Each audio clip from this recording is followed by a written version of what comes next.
Hi dears, അപ്പോൾ നമ്മൾ കാത്തിരുന്ന മോഡൽ എക്സാമിൻ്റെ ടൈം ടേബിൾ ഇതാ വന്നിരിക്കുകയാണ്. 16-ാം തീയതി തൊട്ട് 21-ാം തീയതി വരെയാണ് നമ്മളെ പരീക്ഷ എന്ന് പറയുന്നത്.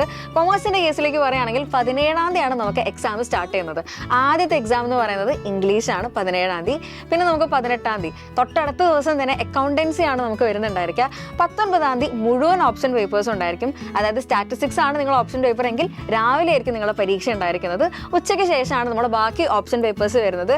മാത്സ്, പൊളിറ്റിക്കൽ സയൻസ്, അതേപോലെ തന്നെ കമ്പ്യൂട്ടർ ആപ്ലിക്കേഷൻ 19-ാം തീയതി ഉച്ചയ്ക്ക് ശേഷമാണ്. ഇനി 20-ാം തീയതി മറ്റൊരു പ്രത്യേകത എന്ന് പറയുന്നത് 2 പരീക്ഷകളാണ് നിങ്ങൾക്ക് അന്ന് എഴുതാനായിട്ടുള്ളത്. രാവിലെ നമ്മളുടെ പാർട്ട് 2 ലാംഗ്വേജ്, അതായത് മലയാളം, ഹിന്ദി പോലുള്ള വിഷയങ്ങളാണ് രാവിലെ നമുക്ക് പരീക്ഷയായിട്ട് വരുന്നത്. ആൻഡ് ഉച്ചയ്ക്ക് ശേഷം നമുക്ക് വരുന്നത് ബിസിനസ് സ്റ്റഡീസ് ആണ്. ഇനി 21-ാം തീയതി കേസ് പറയുകയാണെങ്കിൽ നമ്മൾ അവസാനത്തെ പരീക്ഷയായിട്ട് വരുന്നത് എക്കണോമിക്സ് ആണ്. അതാണ് നമ്മളുടെ ലാസ്റ്റ് എക്സാം എന്ന് പറയുന്നത്. ഇനി വളരെ കുറച്ച് സമയം മാത്രമേ നമ്മളുടെ മുന്നിലുള്ളൂ. കൃത്യമായിട്ട് പറഞ്ഞു കഴിഞ്ഞാൽ ഇന്ന് ജനുവരി 17, ഫെബ്രുവരി 17-നാണ് നമ്മളെ പരീക്ഷ സ്റ്റാർട്ട് ചെയ്യുന്നത്.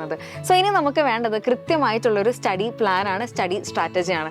സിസ്റ്റമാറ്റിക് ആയിട്ട് നിങ്ങൾ പഠിക്കാൻ ആഗ്രഹമുള്ള ആളുകളാണെങ്കിൽ ഇതേപോലെ തന്നെ വിത്ത് പ്ലാൻ നമ്മളുടെ യുവ ബാച്ചിൽ ക്ലാസ്സുകൾ നടക്കുന്നുണ്ട്.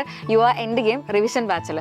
സോ എല്ലാ സബ്ജക്റ്റിൻ്റെയും എല്ലാ ചാപ്റ്റേഴ്സിൻ്റെയും ഡീറ്റെയിൽ ആയിട്ടുള്ള വേർഷനാണ് നമ്മളെ ബാച്ചിൽ അവൈലബിൾ ആയിട്ട് നിങ്ങൾക്ക് ഉണ്ടായിരിക്കുക. അതുകൂടാതെ തന്നെ എക്സാം സീരീസുകളും നിങ്ങൾക്ക് ബാച്ചിൽ അവൈലബിൾ ആയിരിക്കും. ആൻഡ് ഓർക്കേണ്ട ഒരു കാര്യം എന്ന് പറയുന്നത് മോഡൽ എക്സാം കഴിഞ്ഞ് വളരെ കുറച്ച് സമയത്തിനുള്ളിലാണ് നമുക്ക് പബ്ലിക് എക്സാം സ്റ്റാർട്ട് ചെയ്യുന്നുണ്ടായിരിക്കുക.